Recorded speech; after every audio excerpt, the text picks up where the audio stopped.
आप देख रहे हैं रोशन पाकिस्तान न्यूज।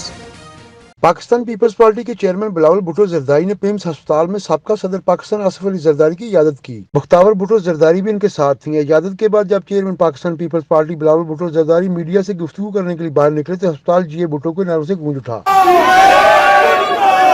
मीडिया से बात करते हुए उनका कहना था, तहरीक इंसाफ की जमात ने करप्ट अफराद को पकड़ने के लिए ऐप बनाने का ऐलान किया था।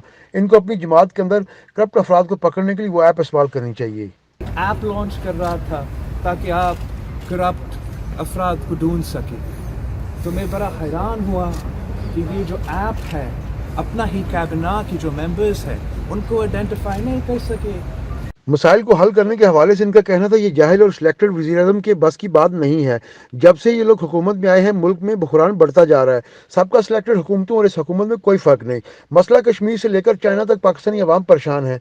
यह हुकूमत अवाम के मसाइल को हल करने में संजीदा नज़र नहीं आती।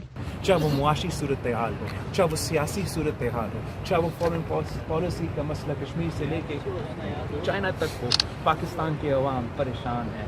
वज़ीर-ए-आज़म इमरान खान ने खुद से मुजरिम साबका वज़ीर-ए-आज़म मियां मोहम्मद नवाज शरीफ को जाने की इजाज़त दी, जबकि साबका सदर आसिफ अली जरदारी तो एक मासूम इंसान है। हमें उम्मीद है हमें इंसाफ मिलेगा। सदर जरदारी साहब का मेडिकल बिल और फरियाद ताकू साहिबा का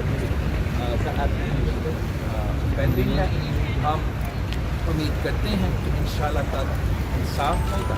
सदर जरदारी साहब पे बहुत से इल्ज़ाम लगे हैं लेकिन कोई कन्विक्शन नहीं हुआ। उसके बावजूद सदर जरदारी साहब जेल में हैं। तो इसलिए नवाज शरीफ साहब का और सदर जरदारी साहब का फ़र्क होता है। डिफरेंस ये है कि ये इनोसेंट एंड प्रूवन गिल्टी और सदर जरदारी साहब आज भी जेल में है जब उसका कोई कन्विक्शन नहीं है। तो मियां साहब कन्विक्शन के बावजूद बाहर है। एक सवाल के जवाब में उनका कहना था, मसाइल को हल करने के हवाले से ये हुकूमत फेल हो चुकी है। ये जाहिल और सिलेक्टेड वज़ीर-ए-आज़म के बस की बात नहीं है। जब से ये लोग हुकूमत में आए हैं मुल्क में बहरान बढ़ता जा रहा है। सबका सिलेक्टेड हुकूमतों और इस हुकूमत में कोई फ़र्क नहीं। आप वैसे ही सिलेक्टेड है जैसे हमारे माजी के सिलेक्टेड आते रहते थे। वो अपना ही जाली राज को कायम करने के लिए अपना इललेजिटिमेट हुकूमत को पावर में इक़्तिदार में रखने के लिए गरीब पे बोझ डालते थे। आप भी गरीब पे बोझ डालते हो। वो अपने जाली हुकूमत को बचाने के लिए कॉम्प्रोमाइज़ करते हैं जैसे आपने कॉम्प्रोमाइज़ किया है। झूठ बोलना बंद कर दे और अवाम के मसाइल हल करना शुरू कर दे।